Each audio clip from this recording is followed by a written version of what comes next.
Today, Wizards of the Coast announced their 2022 lineup for Magic the Gathering. A staggering amount of products are going to be released. Now, in the middle of that announcement was something wondrous. A secret lair based on the idea of Planeswalkers, but done in the old school style of Magic. The Magic Historian. Greetings, owners of fine luxury cardboard rectangles. My friends, I hope the day finds you well. We are here to talk about something that I find very fascinating and exciting, and that is Teferi's Time Trouble Secret Lair. The idea behind this secret lair is they are taking planeswalkers that already exist in Magic, reprinting them, but designing them as if they were made in the olden days of Magic the Gathering. And since I started playing back in 1993, this concept is a big hit for me. And as an added bonus,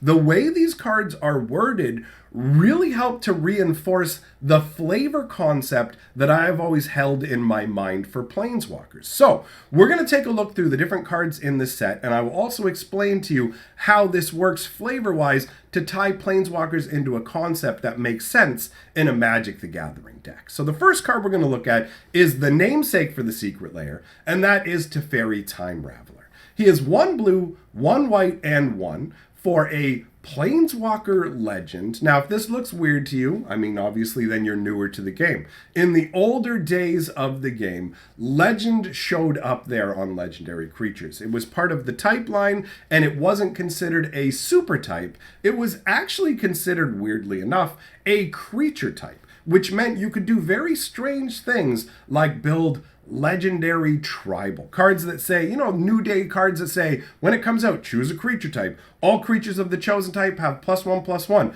Back in the day, you could choose legendary for that, which feels weird by today's standards, but whatever. I honestly think the way they do things now makes a little more sense, but I do love seeing the old school gold bordered for multicolored cards and the old school legend concept on there. But it gets even better when you get into the text box, because here's where it gets wild.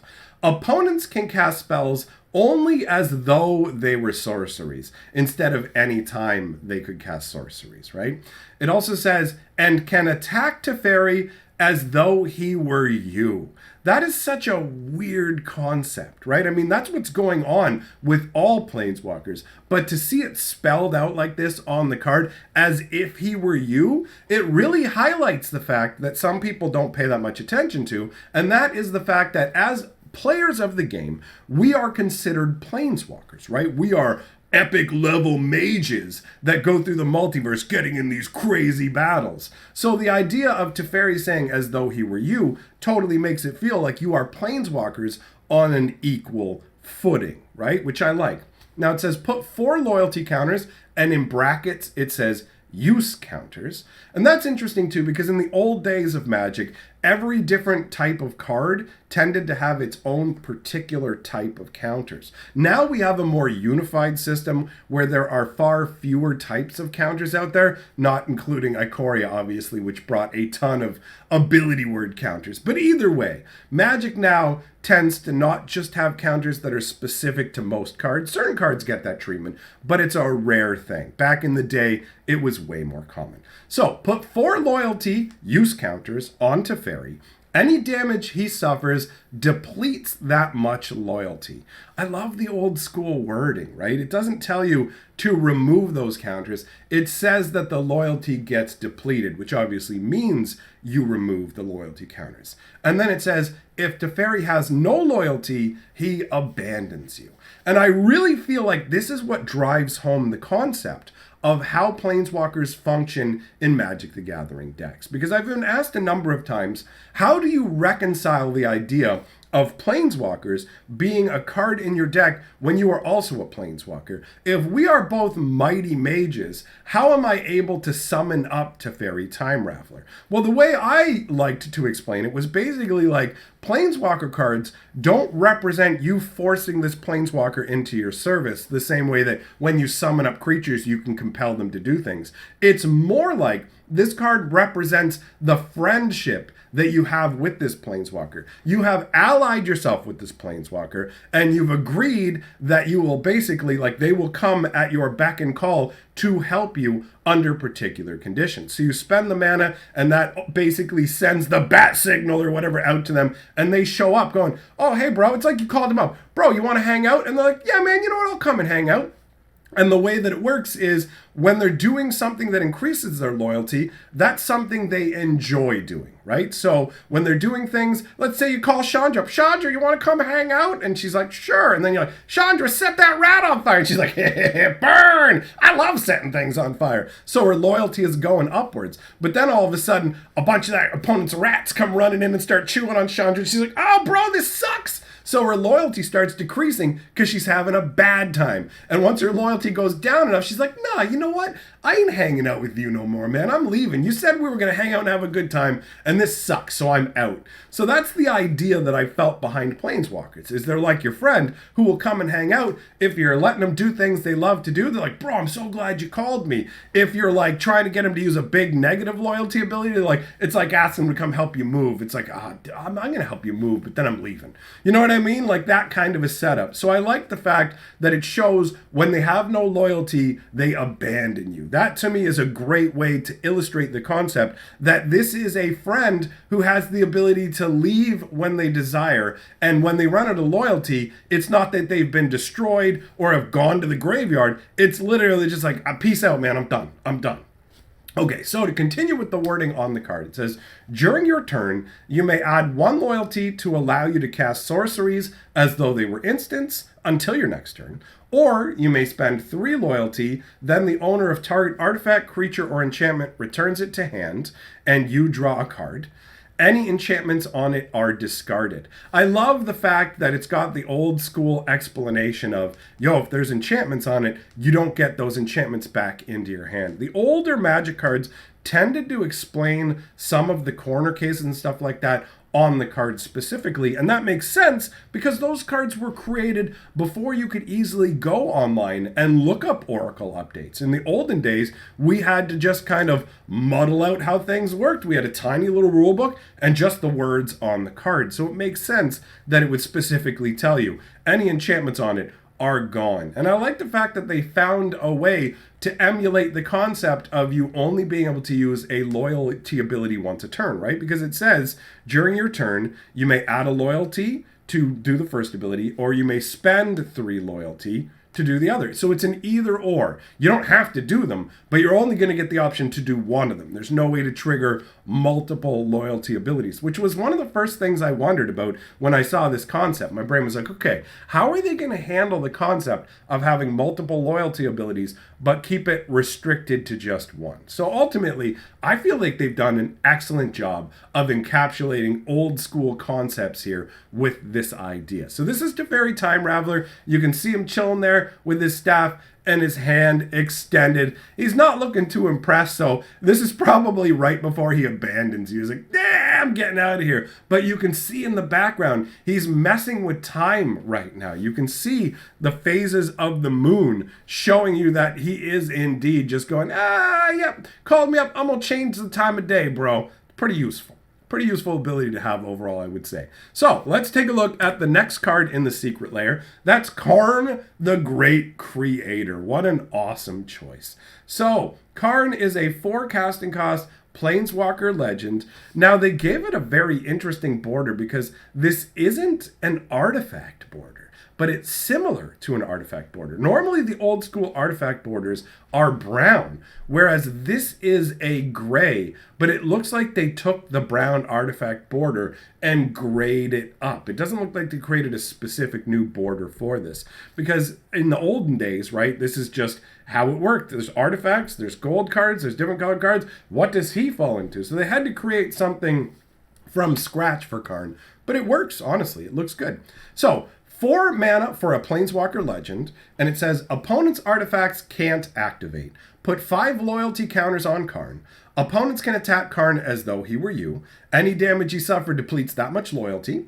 If Karn has no loyalty, he abandons you, so pretty much same wording as Teferi.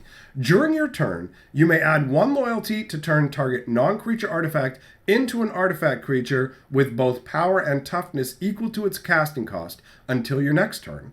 Or you may spend 2 loyalty to put an artifact card from outside the game into your hand. I like the fact that outside the game is done in that italicized style because that definitely has the old school feel to it. The artwork is very appealing to me. This is showing Karn in the setting of Teleria, which is where some of the most epic parts of Karn's storyline originate from. Actually, Karn himself was created on Teleria. So Karn was created as basically a tool for Urza to use in time experiments. He was made out of silver because silver can resist temporal stress very, very well. So Karn was actually birthed on Teleria, and if you're interested in the first day of Karn's life, which was truly a nightmare, I actually have a lore video about that over on my Fantasy Geographic channel. So what I'll do is I'll link that here at the end of the video because it's really cool when you go back and learn the origins of Karn. He's actually a very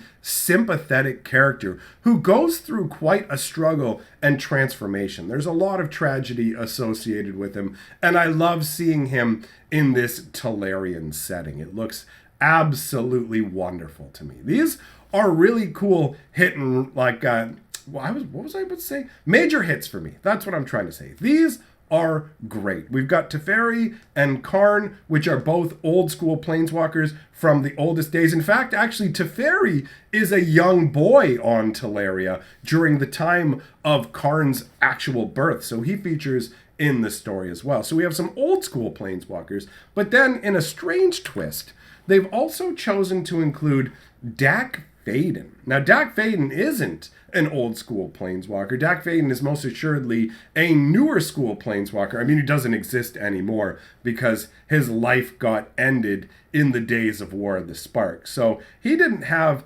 that long of a run overall in life. What are you going to do, though? That I have to admit, I do like the idea of planeswalkers not all surviving forever because it adds stakes to the world, right? No, I should say to the multiverse. It adds stakes to the multiverse when you can't be sure that these characters will survive everything. Anyhow, Dack Fayden is 1 red, 1 blue, and 1.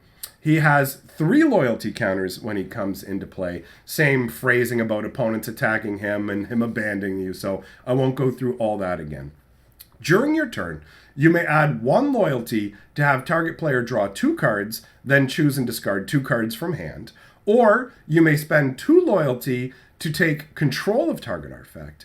Or you may spend 6 loyalty, then take control of any permanents you target for the rest of the game.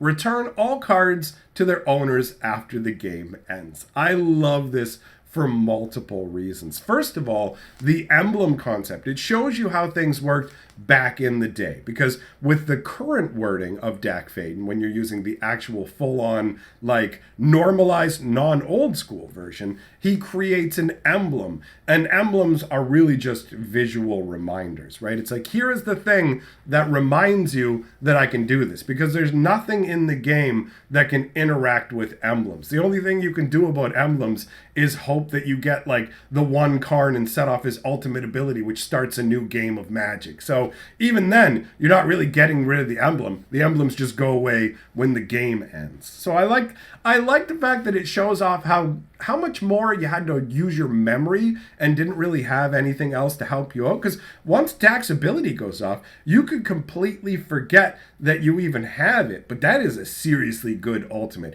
Anything you target for the rest of the game, you automatically gain control of. Like, that's pretty sweet. And honestly, it's always felt kind of nutty that you can end up ratcheting Dack up in only a few turns to get him to that ultimate level. I also love the last line where it says, return all cards to their owner's hand after the game ends. This sort of wording was far more important in the early days of Magic because we actually played for ante back then. You would play for cards out of each other's decks. At the beginning of each game, you would flip over the top card of your deck, and whoever won the game would keep those cards. So the idea of gaining control permanently, like owning your opponent's cards, was a real thing. They would have enchantments that would say, I'm going to gain control of your creature, but it would say right on the card, you have to give it back when the game ends. And that's because originally Magic worked under the concept of we're literally going to be taking cards from each other permanently, which nowadays in the world of like triple sleeved cards where people are like, don't breathe near my cards, it's crazy to think that we straight up used to play with no sleeves and play for each other's cards the way we used to play for marbles in the dirt. I'm gonna get them cat's eyes and steelies. Either way, this secret lair is really exciting to me, and I thought it would be super fun to talk about. So let me know your thoughts on it in the comments below. I'm going to do a live stream tonight going over all of the different things that have been announced, and I will be doing a series of videos as well talking about the things that feel like they're worth talking about. So thanks for coming by, my friends. If you like what I'm doing, like the video. If you love what I'm doing, join my Patreon. Big thanks to all my patrons. See you guys next time.